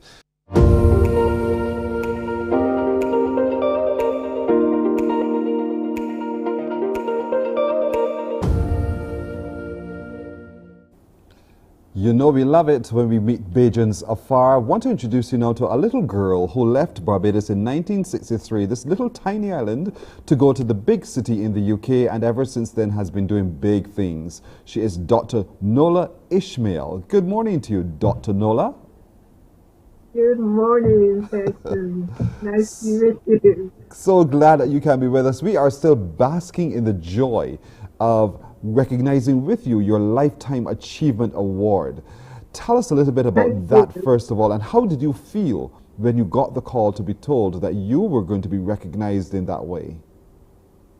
I was surprised, if not amazed. I didn't know whether or not I would be selected because it was a presentation of different categories. But when I heard the magic word Barbados at the presentation, I said, oh, that must be news. And there we have it. I felt glad, I felt happy, but at the same time, I felt humble to be recognized for the work that I've done. When you think about it, leaving Barbados in 1963 to pursue your dream, your career, how daunting was that experience to begin with, if at all? And look at where you are now. Let's talk about that. Moving to the UK in 1963, how was that? Oh, it was an adventure. It was looking at the different ways and systems within the UK and comparing it.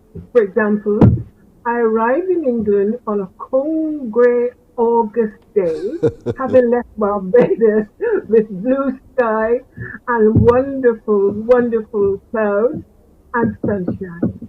And you pull the coat and the jacket closer and wonder if it would get warmer as the days went by, but it didn't.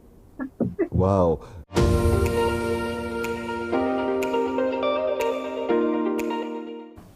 I remember well your social media responses to that interview with Dr. Nola Ishmael. So many people we've met Bajans afar. A break, and when we come back, much more on Morning Barbados. Morning, morning, morning. Good morning. Good morning to you.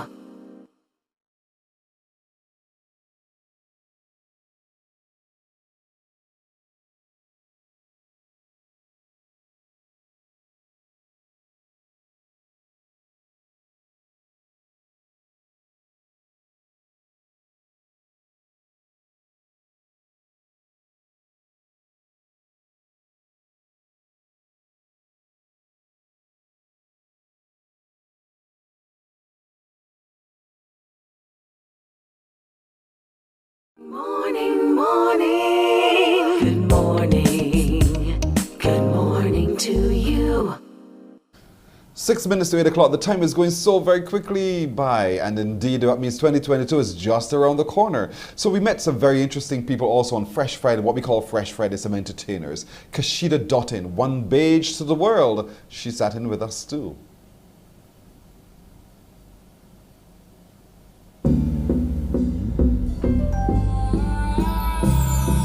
There are so many things I can say about you. Your mercies every day are new. I once was blind, now I can see. I thank you for being true and faithful to me. I have to give you praise straight from my heart. Let you know I am yours. Lord, know me, use me. I've got to shout from the rooftops. It can't be contained.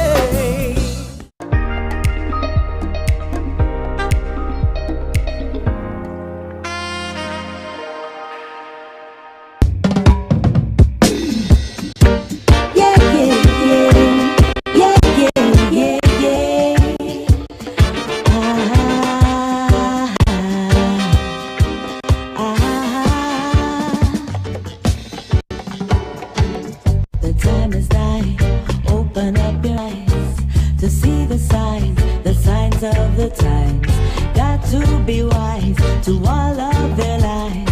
Look to the skies from where my help comes. Wake up, got to wake up from the slumber. Don't let them pull you under. Rise up, up.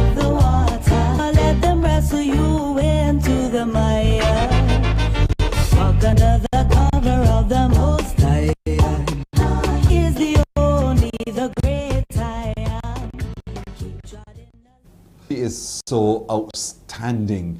Indra, good morning to you.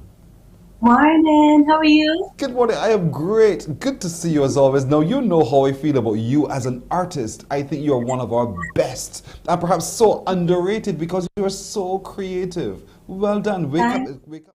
That is so true, Pearson. So underrated and so good.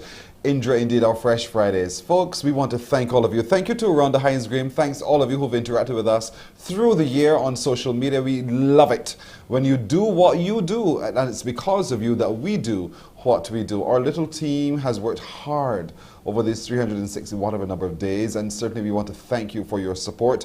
Big thanks to my producers, Nadia Foster and Alicia Als Grant. Our technical directors that we've had over the year, Roel Ford, we've had Anderson Nurse and Samuel Mason. Our sound engineers, Christopher Blenman and Michael Sobers. Thank you, gentlemen. And at Master Control, ever always has been Tamisha Green. I want to say thank you so much and wish you only the very best for 2022 as we dance our way out of 2021 into 2022. Do enjoy, and should it be God's will, we catch you on Monday. Take care, everybody. Sharp vibes, yeah. Red boys, yeah. Can I really talk just a little bit? Can I really talk just a little bit? Can I really talk just a little bit? Hold on. You coming at the dance, and you woke up ready. But you ain't bring no friends, nor no family. You see the stranger on your left, you see the stranger on your right. Better start to jam up with them, cause we fighting in here tonight, I'll be chanting. Together we drinking.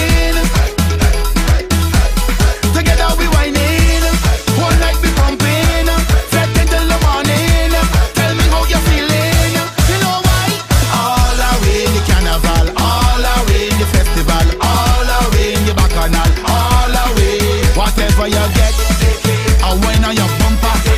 The crowd push you over, we pushing back. Lord, everybody know get in your zone. Nobody here should whine alone. All of we end up in one place, taking up space. This fetish we hold. We no want no drama, come to upset, be calmer. So while you're jamming, I want to hear you chanting.